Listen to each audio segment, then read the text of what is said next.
Un mes después de las elecciones a la Asamblea de Extremadura, el nuevo mapa político de la región parece ya configurado.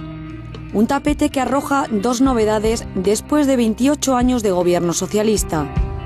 El PP gobernará previsiblemente Extremadura con José Antonio Monago como presidente de la Junta, gracias a la decisión de Izquierda Unida de abstenerse en la sesión de investidura. Y la mesa de la Asamblea se constituye sin mayorías absolutas.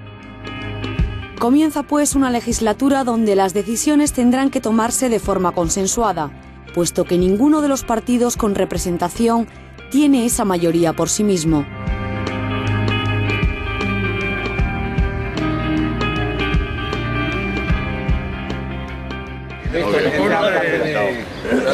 La semana política en la región esta vez comenzó en domingo. El pasado 19 de junio la atención política y como nunca antes la mediática estaba en Mérida. Izquierda Unida celebraba su Consejo Político Regional con la presencia de su coordinador nacional. Tenían que decidir si se abstendría en la próxima sesión de investidura del presidente de la Junta y saldría el popular José Antonio Monago, elegido presidente en segunda vuelta, o si apoyaría al PSOE sumando sus 3 diputados y obteniendo los 33 necesarios para la mayoría absoluta. Bajo un calor de justicia, a las 4:30 de la tarde, el coordinador regional Pedro Escobar hacía pública la decisión del máximo órgano regional. 28 votos a favor de que gobernase Monago y 19 de que lo hiciese Vara. Un resultado que reconocía el propio Escobar iba a decepcionar a una parte de su gente y advertía lo que supondrá dar el apoyo al PP. Dejar al señor Monago es un camino minado, por así decirlo. Aunque tampoco sería fácil explicar ante la ciudadanía que le diéramos 4 años más de prórroga al señor Vara. Desde que se conoció la noticia, militantes y simpatizantes del PP comenzaron a acercarse a la sede del partido en Mérida. Fue a última hora de la tarde cuando su presidente apareció y compareció. Agradeció la abstención a Izquierda Unida y adelantó que el diálogo y el acuerdo serán los pilares fundamentales para construir la región. Por lo tanto, siento el peso de la responsabilidad con Extremadura, con los extremeños, no solo con los que me dieron su voto, sino también con los que no nos dieron su voto. Izquierda Unida, en los contactos mantenidos con el PP y con el PSOE, les presentó lo que ellos denominaron los 12 mandamientos, un dodecálogo bajo el epígrafe de propuesta para la rectificación y giro a la izquierda en Extremadura, y que, entre otros puntos, exige el cambio de la ley electoral o una ley de renta básica que proteja a los extremeños de la exclusión social. Propuestas que el PP aceptó sin condiciones y que el PSOE matizó en 4 de sus 12 puntos. Hay quien dice que José Antonio Monago ha ido muy lejos en la aceptación de una serie de cuestiones que son deseables, pero que son económicamente muy difíciles o casi inviables. Sin ir más lejos, la primera prioridad de Izquierda Unida es crear en Extremadura una renta básica de inserción que garantice unos ingresos mínimos a todas las familias. Esa es la primera medida y hay quien dice desde escalas altas del Partido Socialista que eso es irrealizable. Si el PP consigue atraerse a Izquierda Unida y convencerle con alguna medida de estas del catecismo, ¿no?, de los 12 mandamientos de Pedro Escobar, algunos muy extraños que ha dicho que va a aceptar, pero bueno, si consigue ahí atraérsela, pues tendrá una legislatura, pues hasta 2/3 de la legislatura la pasará razonablemente bien. Si no, pues podremos volver al escenario previo, que es el de Izquierda Unida, plantearse un gobierno con el PSOE. El PSOE en su ejecutiva regional analizaba la decisión de Izquierda Unida de darle el gobierno al PP con la abstención. Su secretario regional, Guillermo Fernández Vara, pedía tajante que Izquierda Unida fuera consecuente con su decisión y anunciaba que el PSOE hará oposición tanto al PP como a Izquierda Unida. A la vez, lanzaba un aviso a navegantes.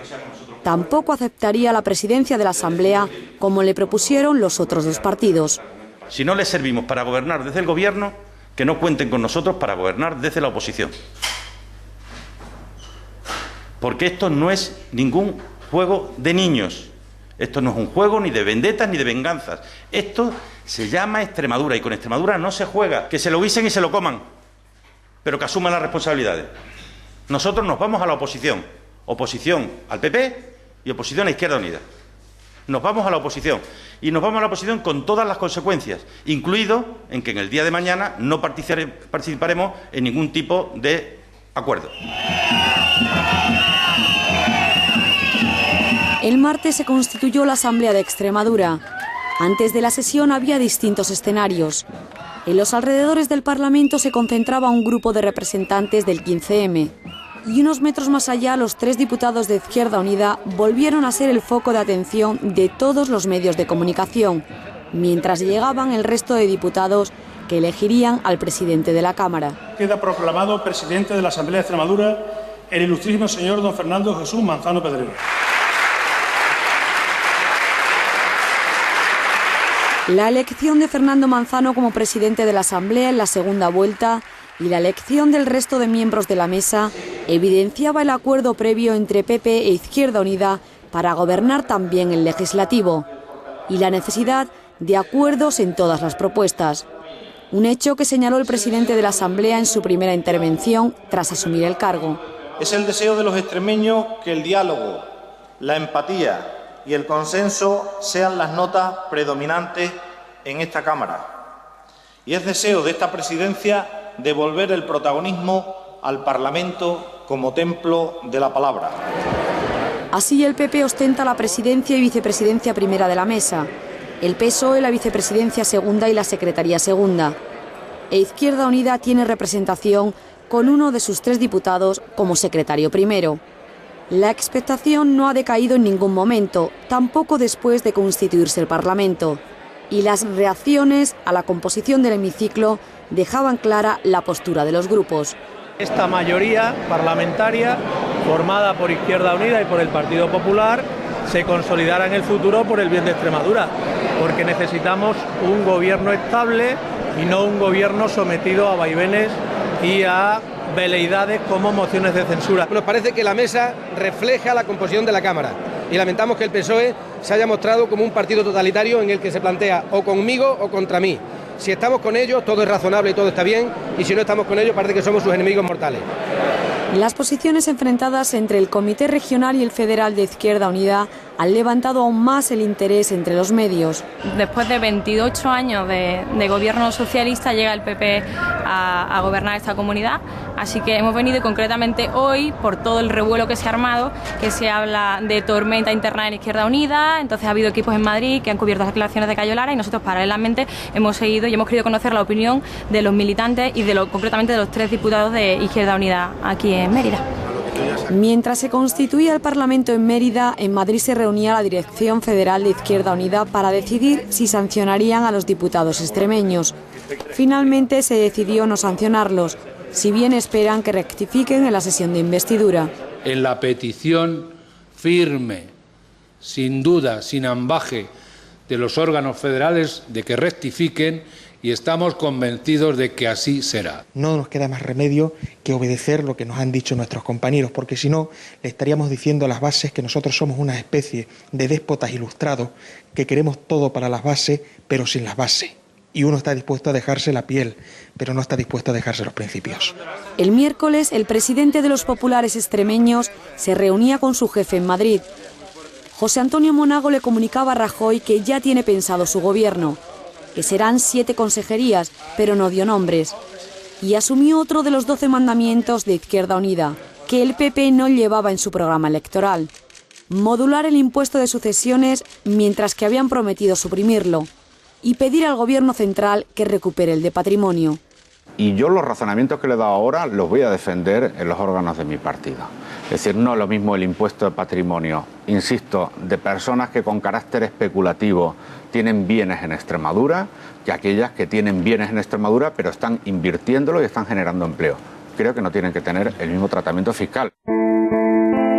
Ante estas afirmaciones de Monago, el presidente de la Junta en funciones y secretario general del PSOE extremeño, Fernández Vara, escribía en su blog: mostraba su asombro ante el cambio de postura del PP en política fiscal, porque, dice, se lo haya pedido su socio preferente. Pero en este contexto donde el Partido Popular va a gobernar en minoría, seguramente esta composición parlamentaria va a entorpecer cualquier tipo de decisión, a no ser efectivamente que el PSOE e Izquierda Unida se declaren indefinidamente la guerra, y entonces Monago pueda tener un camino un poco más allanado. En ese camino, Monago tendrá que desarrollar la ley de educación que pactó con el PSOE en la pasada legislatura, pero además asumir otro mandamiento de Izquierda Unida: congelar los acuerdos con la educación concertada y priorizar la pública. Y ahí va a ser la clave, cómo se va a desarrollar. Ahí va a poder haber consenso, Izquierda Unida va a aceptar el desarrollo previsible, el que podemos esperar al normal del PP, el PP va a rebajar las expectativas de potenciar la escuela privada, la concertada, de potenciarla, de favorecer el desarrollo de la religión en los centros, ese tipo de cuestiones, va a aceptar. Yo creo que esa puede ser una de las claves de la legislatura. Cualquier momento que Monago, que el Partido Popular haga algo, que el resto de partidos no estén de acuerdo, no tiene el respaldo absoluto para poder hacer lo que quiera, sino que va a tener que estar consensuando continuamente con el resto de partidos políticos cualquier decisión que quiera tomar. Y a mí eso lo que me parece sobre todo es que va a hacer que tengamos muchas noticias, porque aquí va a haber muchas cosas que contar.